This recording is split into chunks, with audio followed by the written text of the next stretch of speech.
Good morning दोस्तों। तो कैसे हैं आप?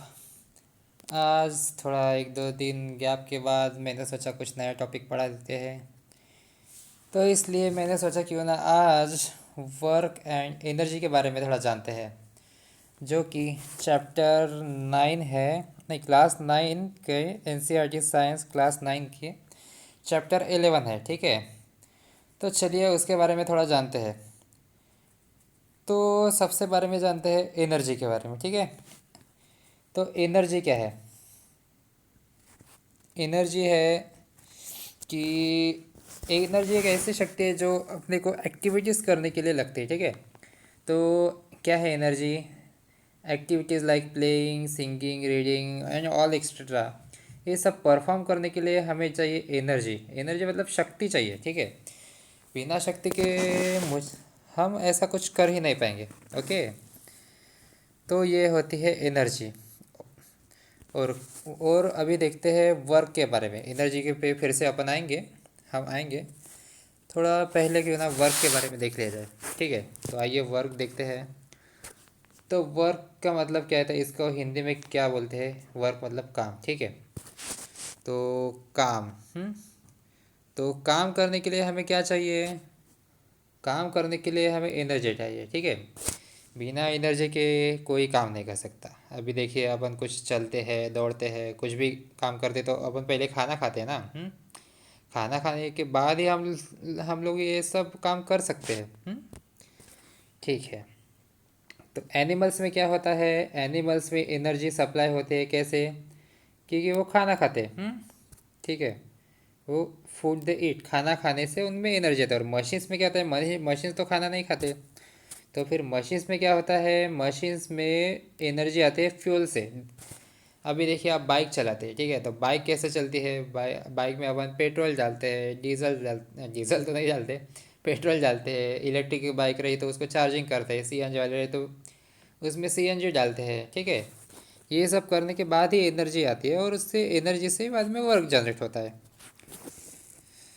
तो देखिए, अभी देखते हैं why sometimes not much work is done despite of working hard, in spite of working hard.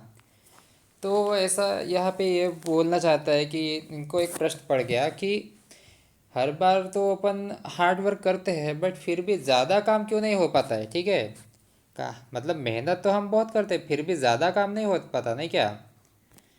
तो क्यों नहीं हो पाता है? देखिए, जैसे कि अभी देखिए, रीडिंग, राइटिंग, ड्राइंग वगैरह, ये सब जो है ना एक्टिविटीज़, उसमें तो ठीक है, उसमें ज़्यादा एनर्जी नहीं लगती। ओके, पर कैसा है, उसमें साइंटिफिकली बात करें, एक साइंटिफिक टेक्स्ट में, एक साइंटिफिक कंटेक्स्ट में, तो उसमें कुछ वर्क ही नहीं हुआ, क्योंकि कुछ प्रोडक्ट ही नहीं बना है।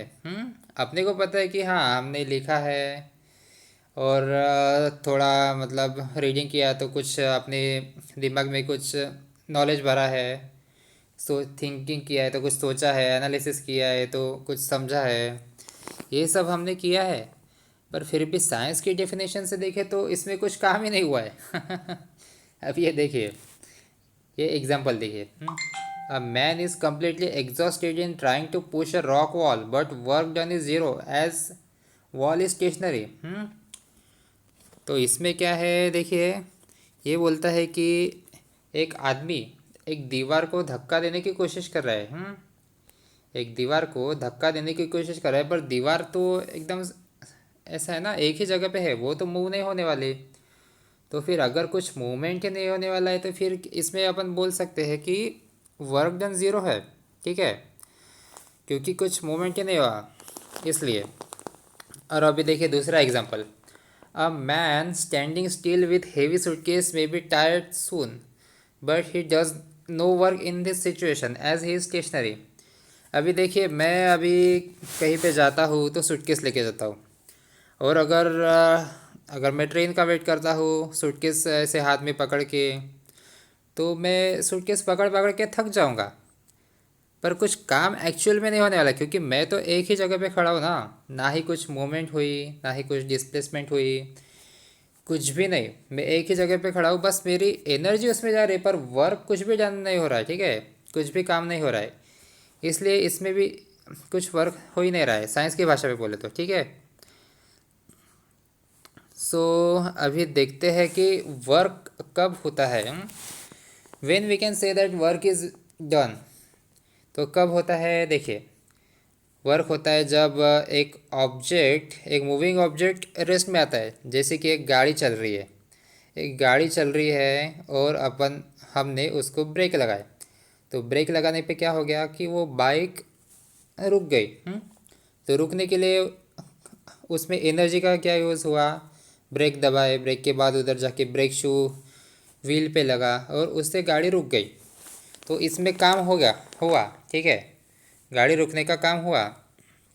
और अभी देखिए दूसरा example, an object at rest start moving. तो इसमें बोलता है कि एक एक ऑब्जेक्ट था जो एक ही जगह पे था, और अगर वो मूव होना शुरू हुआ, मतलब वो अपनी पोजीशन बदल रहा है, मूव हो रहा है, तो उसको बोल सकते हैं कि काम हो रहा है, क्योंकि डिस्प्लेसमेंट हो रही है ना, वो एक जगह से दूसरी जगह पे जा रहा है, ठीक है। और अभी देखिए velocity of an object change, अगर किसी ऑब्जेक्ट की वेलोसिटी चेंज हो रही है तो भी उसको बोल सकते हैं कि वर्क डन हो रहा है। तो अब ये कैसे होगा, ये शायद आपको समझ में नहीं आएगा।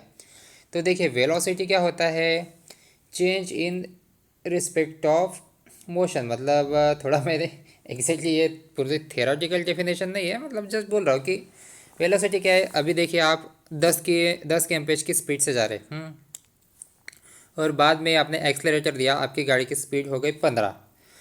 तो अभी स्पीड तो 15 हो गई, हाँ, बट जो वेलोसिटी है वो कितनी हो गई,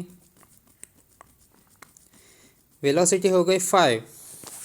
बराबर है ना, मैं कुछ कंफ्यूज हो रहा हूँ क्या, रुको थोड़ा एक मिनट देखता हूँ। वेलोसिटी,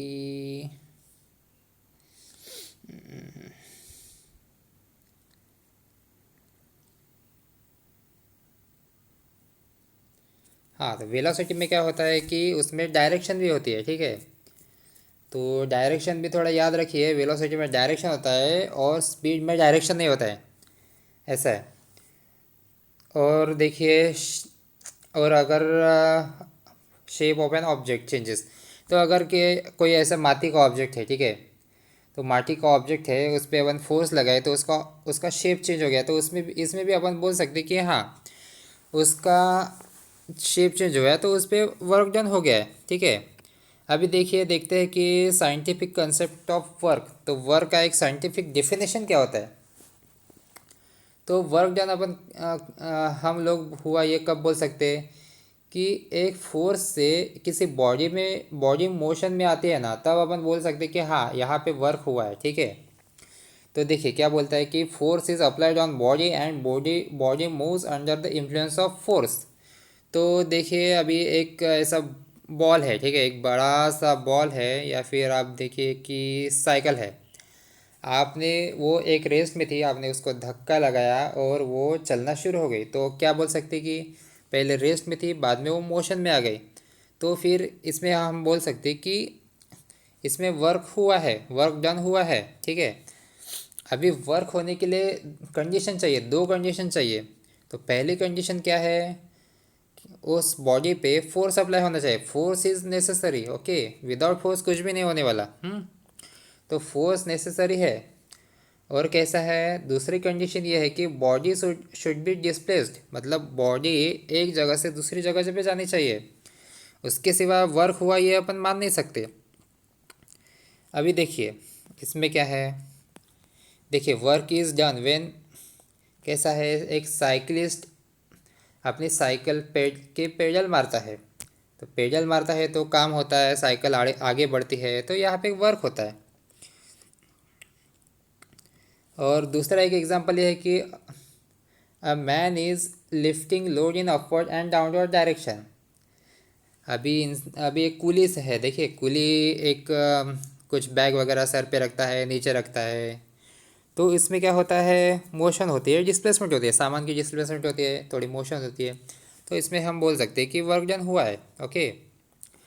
और वर्क कभी कभी नहीं होता है ऐसा हम बोल सकते हैं कि देखिए एक कुली है, सर पे ये बैग लेके खड़ा है एक ही जगह पे, बहुत देर से ये ट्रेन का वेट कर रहा है।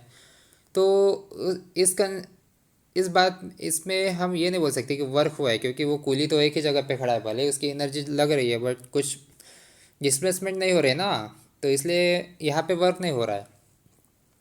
और देखिए जैसे कि ये दीवार के बारे में बोला था, वैसे एक एग्जांपल है।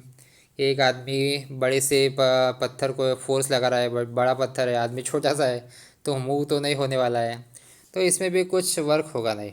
ओके, अब देखते हैं work done by a fixed force. तो ये क्या होता है, देखिए work done in moving a body is equal to the product of force and displacement of the body in direction of force। तो यहाँ से हमें फोर्स का फॉर्मूला मिलता है। तो क्या है, देखिए कि वर्क डन क्या होता है, work done is equal to product of force, okay, and displacement. तो वर्क डन का फॉर्मूला ये है, product of work done is equal to force into displacement. और वर्क क्या है, स्केलर क्वांटिटी है। क्यों है स्केलर क्वांटिटी, क्योंकि देखिए यहाँ पे फोर्स भी एक वेक्टर क्वांटिटी है और डिस्प्लेसमेंट भी एक वेक्टर क्वांटिटी है। ओके, तो ये दोनों एक को कैंसिल करके फिर इसलिए वर्क एक स्केलर क्वांटिटी होती है।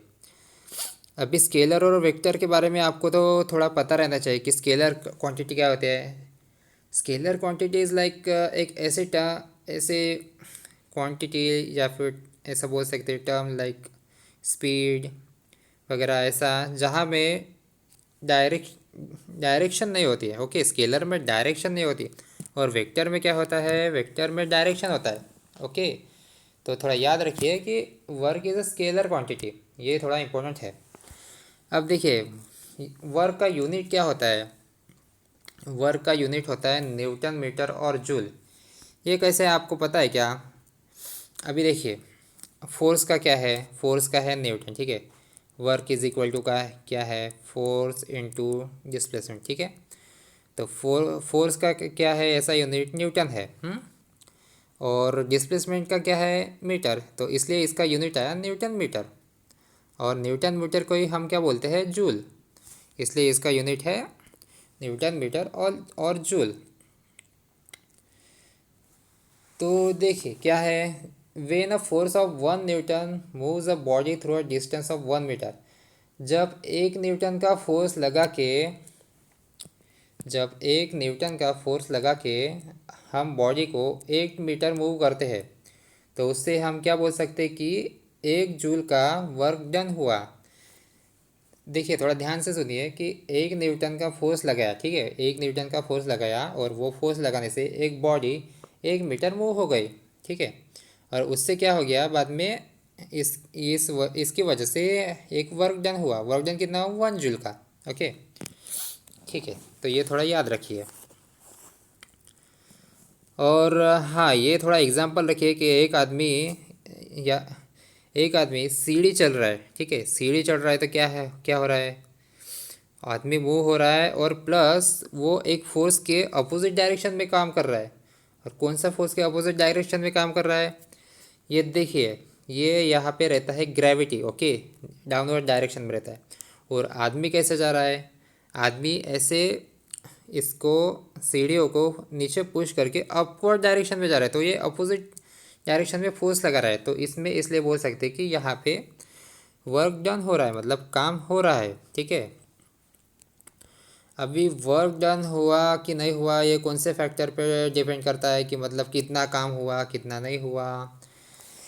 ये डिपेंड करता है कि फोर्स का मैग्नीट्यूड कितना है, मतलब कितना हम लोग फोर्स अप्लाई कर रहे हैं। जितना ज़्यादा फोर्स लगाया उतना ज़्यादा काम हुआ।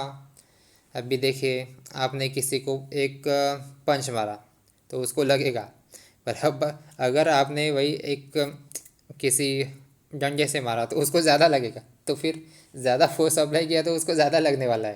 तो ऐसा ही होता है। So it depends on magnitude of force, जितना ज़्यादा फोर्स उतना ज़्यादा वर्क। और डिस्प्लेसमेंट, ठीक है, जितनी ज़्यादा डिस्प्लेसमेंट उतना ज़्यादा वर्क। ओके, जैसे कि अभी देखिए मैंने एक बॉल फेंका, कम फोर्स लगाया तो कम ही दूर जाएगा। और ज़्यादा फोर्स लगाया तो ज़्यादा दूर जाएगा। ठीक है, तो वैसे ही अपन बोल सकते कि बॉल ज़्यादा दूर गया है तो इसका मतलब ज़्यादा काम हुआ है। अगर बॉल ज़्यादा दूर नहीं गया है तो फिर कम काम हुआ है, ऐसे बोल सकते हैं। तो जाते हैं अभी नेक्स्ट टॉपिक पे। उसका क्या है कि negative, positive and zero work. तो देखिए वर्क ना पॉजिटिव भी हो सकता है, नेगेटिव भी हो सकता है और ज़ीरो भी हो सकता है। ठीक है, तो आप थोड़ा कंफ्यूज होंगे कि नेगेटिव वर्क कैसे हो सकता है और ज़ीरो कैसे हो सकता है। पॉजिटिव तो सबको पता है। ओके, तो पॉजिटिव तो ठीक है कि ठीक है पॉजिटिव। देखिए अभी positive when a force acts in direction of motion of the body. अब एक आदमी चल रहा है, पीछे से आके किसी ने उसको धक्का दिया तो कैसा वो सेम डायरेक्शन में हो गए। तो इसमें बोल सकते कि वर्क पॉजिटिव हुआ। या फिर आप बोलिए कि आप के एक चल रहे, पीछे से हवा का झोंका आया, मतलब ज़ोर का झोंका आया, उससे आप आगे फेंक फेंक दिए गए। तो इसमें क्या हो गया कि वर्क पॉजिटिव हुआ, क्योंकि आप जो डायरेक्शन में जाने वाले थे उसी में थोड़ा आगे चल गए, आपको थोड़ा अब कम चलना पड़ेगा। तो इसलिए इसमें पॉजिटिव बोल सकते हैं। ओके, और देखिए और दूसरा क्या है कि निगेटिव कब बोल सकते हैं। निगेटिव बोल सकते हैं, देखिए कि हम जब एक एक फुटबॉल है, when we kick a football lying on the ground, एक ग्राउंड पे एक फुटबॉल है, हमने फुटबॉल को किक मारा। ओके, हमने फुटबॉल को किक मारा तो क्या हुआ कि हमने उसको फोर्स अप्लाई किया। हाँ, फुटबॉल एक फ्रिक्शन, एक रेस्ट वाली पोजीशन से मूव होने लगा तो क्या हो गया कि जो फोर्स ऑफ फ्रिक्शन है वो तो फुटबॉल के मूव होने के अपोजिट डायरेक्शन में काम करेगा ना। तो उसमें क्या हो गया कि वो निगेटिव हो गया। Because the direction of force applied and the motion of football is same, so the work is is positive. मतलब वो तो पॉजिटिव है, but when football slows down due to force of friction then acting in direction opposite to the direction of motion of football, then work is negative. मतलब समझा क्या? ठीक है, फिर से समझाता हूँ। अभी देखिए हम लोगों ने एक फुटबॉल था एक ज़मीन पे, हम लोगों ने उसको किक मारा। किक मारने पे क्या हो गया कि फुटबॉल आगे गया। फुटबॉल आगे गया, पहले तो फुल फोर्स में गया, बाद में क्या हो गया धीरे धीरे धीरे धीरे उसकी स्पीड कम हो गई और आके रुका। तो देखिए जब फुटबॉल थोड़ा स्लो होने लगता है ना तब क्या होता है कि ग्रेविटी जो रहती है, हाँ, ग्रेविटी उसको स्लो करती है। उसकी उसकी स्पीड को कम करती है। तब क्या बोल सकते कि ग्रेविटी फुटबॉल की स्पीड को कम कर रही है तो यहाँ पे वर्क हो रहा है पर निगेटिव हो रहा है, क्योंकि वो फुटबॉल की मोशन को अपोज कर रहा है। इसलिए यहाँ पे हम बोलेंगे कि यहाँ पे वर्क निगेटिव हो सकता है ऐसी कंडीशन में। और वर्क डन इज़ ज़ीरो कब बोल सकते हैं कि वर्क डन ज़ीरो हुआ, ये कब बोल सकते कि जब अमन ने फोर्स लगाया और डायरेक्शन ऑफ मोशन हुई, मतलब मोशन हुई, बट कैसे हुई? परपेंडिकुलर हुई। मतलब देखिए अपन ने फोर्स ऐसा लगाया और मोशन कैसे हो रहा है? एग्जैक्टली ऐसे हो रहा है। तो ये क्या हो गया? परपेंडिकुलर हो गया। तो कुछ एक्चुअली कुछ फोर्स हुआ ही नहीं ना, कुछ डिस्प्लेसमेंट ही हुआ नहीं। देखिए अभी ये है अर्थ, हाँ, एक सैटेलाइट है। सैटेलाइट ऐसा ऐसा घूम के ऐसे ऐसे फिर से वही जगह पे आता है ना। एक देखिए आपने एक एक बॉल ऐसा लगाया, हाँ, देखिए एक बॉल लगाया ऐसा, और ऐसा आपने उसको ऐसे बैट से मारा तो वो कैसा हो गया कि फोर्स तो ये साइड से हो रहा है बट डिस्प्लेसमेंट ऐसे हो रहा है ना। तो ऐसा ऐसा घूम के वो एक ही जगह पे आएगा। तो work done is negative. Okay, आपको समझ में आ रहा है क्या? नहीं आ रहा है ना? देखिए मैं फिर से समझाता हूँ। ठीक है, कि moon moves around the earth in circular part. ठीक है, here the force of gravitation acts on the moon at right angle to the direction of motion of the moon, so work done is zero. तो क्या बोल रहे हैं यहाँ पे कि चंद्रमा जो है वो पृथ्वी के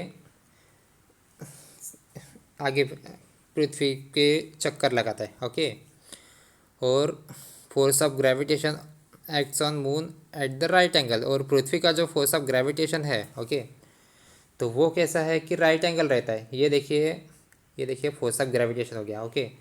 और चंद्रमा कैसे मूव होता है, ऐसे, ठीक है। तो ये कैसे हो गया, राइट एंगल पे।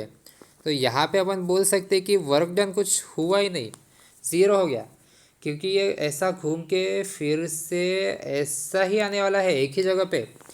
तो डिस्प्लेसमेंट कुछ हुआ ही नहीं ना, पूरा घूम के आया पर एक ही जगह पे आया, तो फिर कुछ काम हुआ नहीं, ठीक है। अभी आप देखिए, आपकी मम्मी बोलेगी कि बेटा जाओ किराना दुकान से कुछ लेके आओ, तो आप घर से पैसे लोगे, और ऐसा एक, ये देखिए माना कि ये आपका घर है, और आप ऐसे गए, ऐसे किराना दुकान गए, और किराना दुकान जाके फिर से घर आ गए, पर अपन आपने वो सामान लाया ही नहीं जो लाने का था, तो फिर उसमें आपका फोकट में हो गया घूमने का, तो कुछ काम हुआ ही नहीं इसमें। तो इसमें अपन बोल सकते कि वर्क डन ज़ीरो है। और ये बात याद रखिए कि नेगेटिव वर्क डन कब होता है ना, कि when work is done against gravity, gravity के अपोजिट में अगर कुछ वर्क हुआ है ना, तो वो हमेशा नेगेटिव होता है। तो ये थोड़ा याद रखिए, ठीक है। अब